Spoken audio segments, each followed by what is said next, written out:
Okay, somehow I managed to crazy glue the nipple onto the interior of the frame without getting it on the hinge. So that was some pain in the ass because it's so small, and I think it's popping out a little. So I'll be back. Oh yeah. All right. So if you could see, it's perfectly level with the bottom of the inner part of the plastic framework, which is exactly where you need it to be. So thank you, Crazy Glue. I don't know why it's so blurry.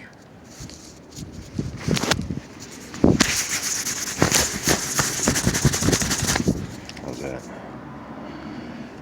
Anyway, just let it dry.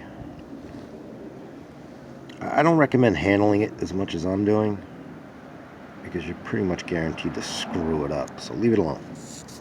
Let it dry.